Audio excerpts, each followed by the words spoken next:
But इस बीमारी के बाद तो सबको पता लग गया कि अब खाना बनाना मेरे लिए इम्पॉसिबल है। होटल मैनेजमेंट करना और पढ़ना दोनों मेरे लिए इम्पॉसिबल हो गया।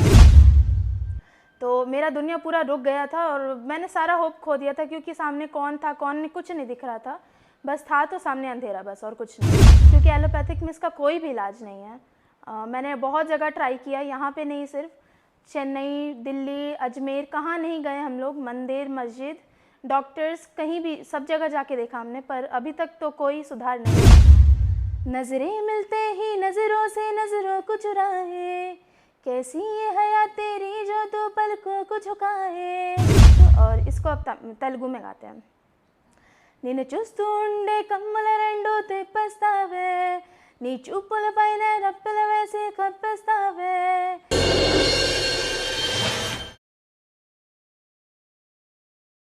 रहे न रहे हम महका करेंगे, बन के कली बन के सबा बाग़े वफा में, रहे न रहे हम। प्रणाम, मेरा नाम है जयश्री सिन्हा और मैं 18 भाषाओं में गाती हूँ। मेरी उम्र है 18 साल। तो मेरा जन्म हुआ था पटना में, बिहार, पटना में 21 नवंबर को 2004 में। और मेरा बचपन बीता आरा में, बिहार के आरा में 15 साल। और फिर तबीयत ख़राब होने के बाद मैं वापस पटना आ गई और अभी पटना में ही रहती हूँ। और स्कूलिंग की बात करें तो मैं भी स्कूल जाती थी जब मेरा तबीयत नहीं ख़राब था। 2018 में मैंने स्कूल किया था, मई तक मैं पढ़ी थी। 8th क्लास में थी तब मैं, 8th स्टैंडर्ड में। और 8th क्लास का समर वेकेशन से मेरा तबीयत ख़राब होना स्टार्ट हुआ था। उसके बाद से मैंने स्कूलिंग छोड़ दी, क्योंकि डॉक्टर्स ने भी बोला था कि दिमाग पे ज़्यादा प्रेशर नहीं लेना है। और सिंगिंग में मुझे इंटरेस्ट बचपन से ही था, बट ऐसा नहीं था कि उसको पैशन बनाना था, करियर बनाना था। एज अ करियर ऑप्शन मैंने कभी म्यूज़िक चूज़ नहीं किया था, क्योंकि मैंने कभी उसकी तरफ रुझान ज़्यादा दिखाया भी नहीं था अपना। मेरा रुझान था कुकिंग की तरफ। तो मेरा डिसाइडेड था पहले से गोल कि होटल मैनेजमेंट करना है, इसलिए मैंने म्यूज़िक पे ध्यान नहीं दिया। बट इस बीमारी के बाद तो सबको पता लग गया कि अब खाना बनाना मेरे लिए इम्पॉसिबल है। होटल मैनेजमेंट करना और पढ़ना दोनों मेरे लिए इम्पॉसिबल हो गया था। तो फिर धीरे धीरे गाना सुनते सुनते और बहुत सारे शोज़ देखे मैंने, रियलिटी शोज़ जिसमें लोग परफॉर्म करते थे, हारमोनियम बजाते थे, गिटार प्ले करते थे।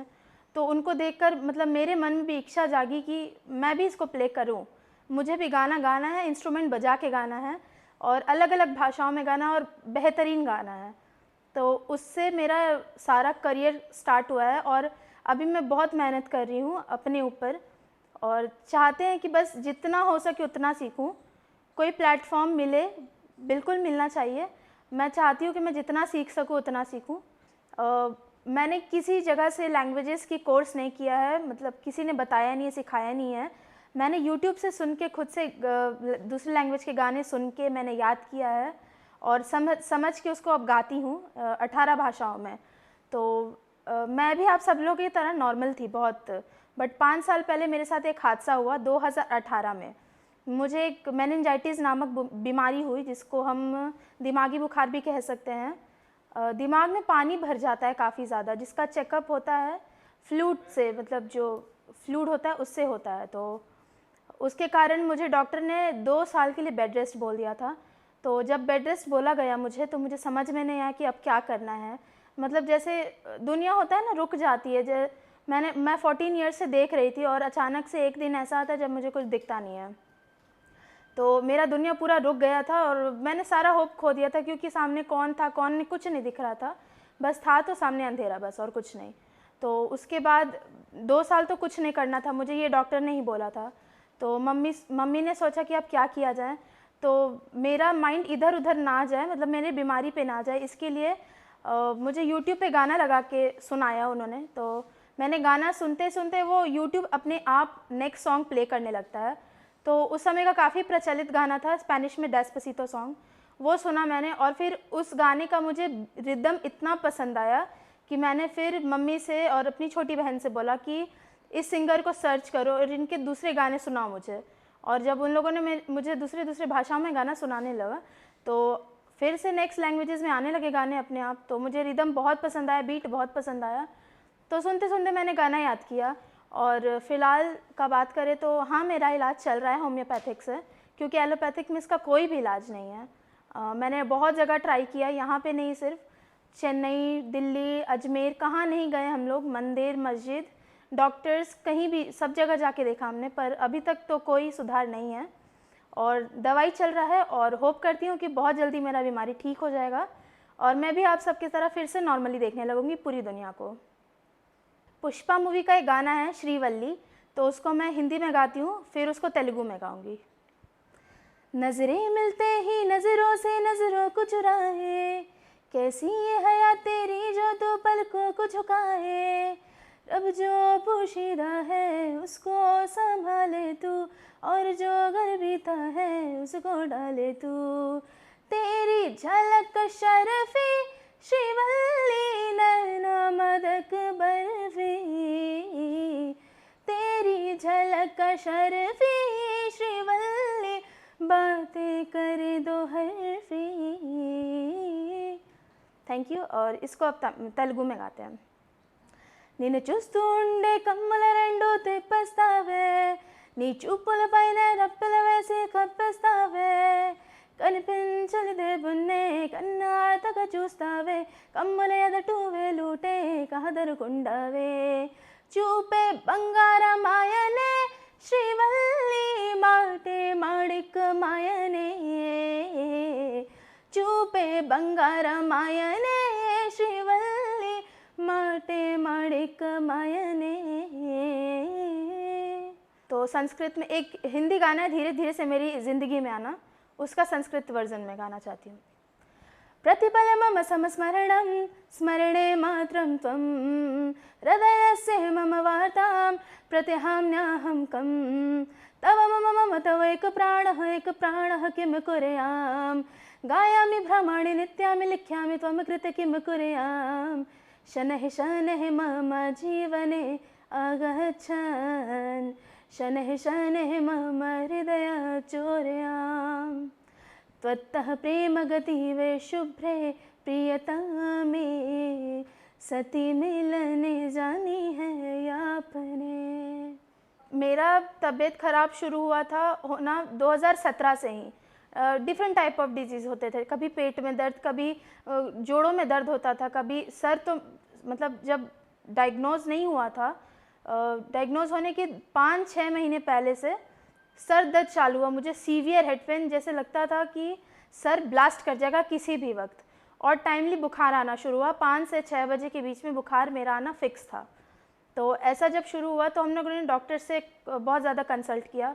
डॉक्टर कभी बोलते माइग्रेन है, कभी बोलते ये है, कभी वो डिज़ीज़ है, कहीं पे कुछ हो नहीं रहा था। और लास्ट डिज़ीज़ मेरा जो डायग्नोज हुआ था वो है इकोलाई। और इकोलाई के बाद मतलब जब भी मुझे सीवियर हेड पेन होता था तो डॉक्टर्स बुलाते थे मुझे, और डायलोना नाम का एक सुई आता है जो कि इंजेक्शन है बहुत ज़्यादा हाई पावर का, वो पेन किलर का काम करता है। तो मुझे दिन में वो 2 इंजेक्शन पड़ता था हर दिन, क्योंकि हेड पेन इतना ज़्यादा हो जाता था।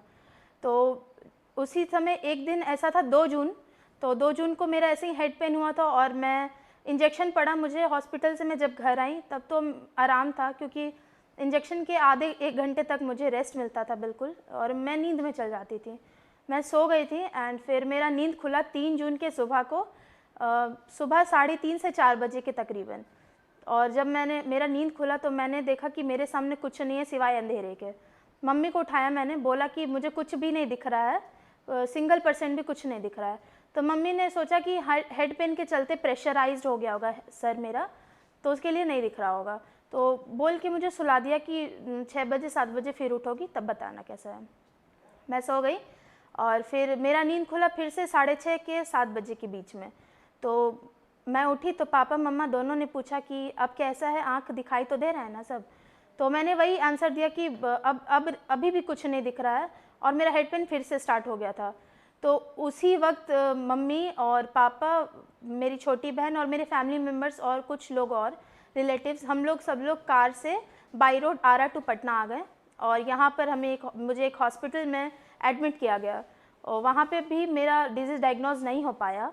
मुझे माइग्रेन बता दिया गया और 19 दिन गलत दवाई चलाई गई माइग्रेन की, तो वो डायग्नोज नहीं हुआ, जिसके कारण उसका रिएक्शन हुआ मेरे आँखों पे सीधे, और अभी के टाइम पर ऑप्टिक नर्व जिसको कहते हैं, जो ब्रेन और आँखों को कनेक्ट करता है देखने के लिए, वहाँ का जो डिस्क होता है वो पेल हो गया है, ब्लड सर्कुलेशन रुक चुका है।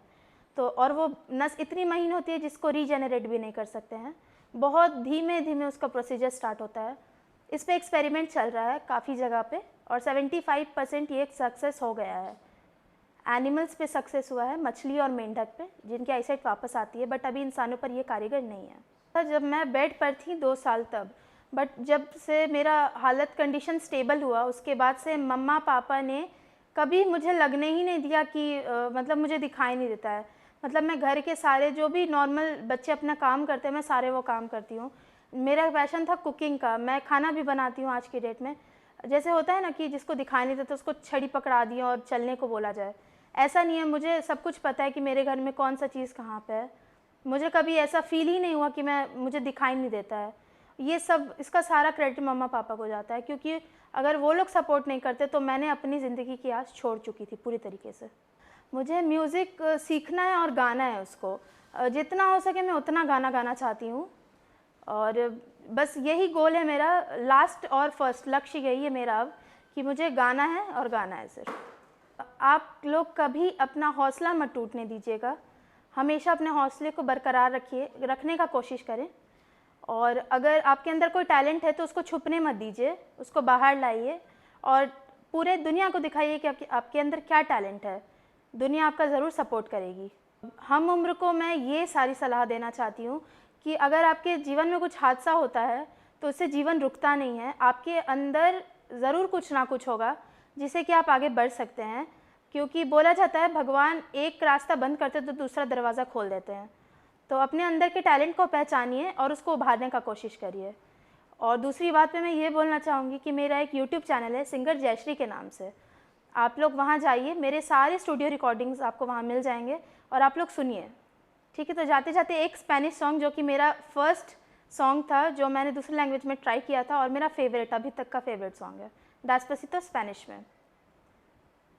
Tú no eres el imán y yo soy el metal, me voy acercando, voy armando el plan, solo con besarlo se acelera el pulso, oh yeah, ya me está costando más de lo normal, todo mi sentido va pidiendo más, eso quiero amarlo sin ningún apuro, despacito, quiero respirar tu cuello despacito, deja que te diga cosas al oído, para que recuerdes si no estás conmigo.